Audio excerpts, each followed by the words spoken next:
Un nouveau projet d'attentat mis en échec. 7 individus ont été interpellés à Strasbourg et Marseille ce week-end, dont 2 soupçonnés d'avoir séjourné en Syrie.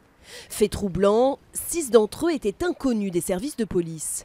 Les candidats au djihad s'adaptent à nos manières de faire, et notamment à la façon dont on peut être amené à créer du renseignement pour identifier des cellules dormantes, pour identifier des potentiels candidats au djihad.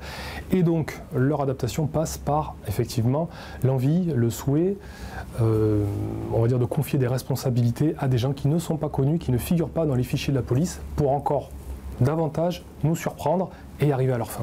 Une nouvelle méthode pour des projets d'attentats toujours nombreux. À l'approche des fêtes, les terroristes pourraient bien décider de passer à l'action.